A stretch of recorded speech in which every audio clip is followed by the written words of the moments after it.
Morgan ಇದು original ಆಗಿ ತಮಿಳು ಭಾಷೆಯಲ್ಲಿ ರಿಲೀಸ್ ಆದಂತಹ ಮೂವಿ. ಇದು ಜೂನ್ 27, 2025ರಲ್ಲಿ ರಿಲೀಸ್ ಆಗುತ್ತೆ. ತಮಿಳು ಭಾಷೆಯಲ್ಲಿ ಮಾರ್ಗನ್ ಎಂದರೆ ರೂಟ್ ಇಲ್ಲ ರೋಡ್ ಆರ್ ದಾರಿ ಎಂದು ಅರ್ಥ.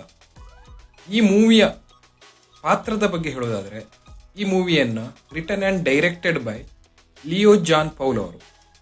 ಹೀರೋ ಆಗಿ ವಿಜಯ್ ಆಂಟೋನಿ ಅವರು ಚೆನ್ನಾಗಿ ನಟಿಸಿದ್ದಾರೆ.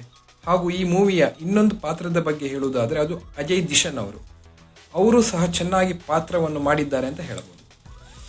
ಈ ಮೂವಿಯ ಕಥೆಯ ಬಗ್ಗೆ ಹೇಳುವುದಾದರೆ, ಹೈದರಾಬಾದಲ್ಲಿ ಒಬ್ಬ ಸೀರಿಯಲ್ ಕಿಲ್ಲರ್ ಹುಡುಗಿಯರನ್ನೇ ಟಾರ್ಗೆಟ್ ಮಾಡಿ ಕೊಲ್ತಾ ಇರ್ತಾನೆ.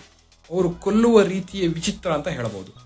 ಫಸ್ಟ್ ಹುಡುಗಿಯರನ್ನು ಅಂದರೆ ಟಾರ್ಗೆಟನ್ನು ಫಿಕ್ಸ್ ಮಾಡ್ತಾರೆ, ಆಮೇಲೆ ಪ್ಲೇಸ್ ಫಿಕ್ಸ್ ಮಾಡ್ತಾರೆ, ಆಮೇಲೆ ಇಂಜೆಕ್ಷನ್ ಕೊಟ್ಟು ಕೊಲ್ತಾರೆ.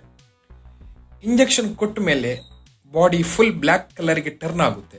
ಹೀಗೆ ಸೀರಿಯಲ್ ಕಿಲ್ಲರ್ ಒಬ್ಬೊಬ್ಬರನ್ನೇ ಕೊಲ್ತಾ ಹೋಗ್ತಾನೆ. ಯಾಕೆ ಹೀಗೇನೆ ಕೊಲ್ತಾನೆ ಅನ್ನೋದಕ್ಕೆ ನೀವು ಈ ಮೂವಿನ ಕೊನೆ ತನಕ ನೋಡಲೇಬೇಕು.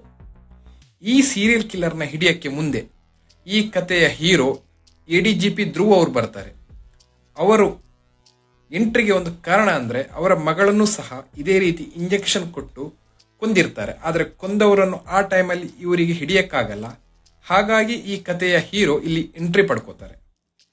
ಆದರೆ ಹೀರೋ ಎಣಿಸಿದಷ್ಟು ಈ ಕೇಸಿನ ಇನ್ವೆಸ್ಟಿಗೇಷನ್ ಸುಲಭವಾಗಿರಲ್ಲ. ಹೀರೋಗೆ ಸೀರಿಯಲ್ ಕಿಲ್ಲರ್ನ ಬಗ್ಗೆ ಸಿಕ್ಕ ಎಲ್ಲಾ ಕ್ಲೂಗಳು ಮಿಸ್ ಆಗುತ್ತಾ ಹೋಗುತ್ತೆ. ಈ ಟೈಮಲ್ಲಿ ಹೀರೋ ಯಾರನ್ನು ಸೀರಿಯಲ್ ಕಿಲ್ಲರ್ ಅಂತ ಡೌಟ್ ಪಟ್ಟು ಅರೆಸ್ಟ್ ಮಾಡ್ತಾನೋ ಅವನೇ ಮುಂದೆ ಇವರಿಗೆ ಸೀರಿಯಲ್ ಕಿಲ್ಲರ್ ಅನ್ನು ಹಿಡಿಯಕ್ಕೆ ತನ್ನ ವಿಶೇಷವಾದ ಶಕ್ತಿಯಿಂದ ಹೆಲ್ಪ್ ಮಾಡ್ತಾನೆ.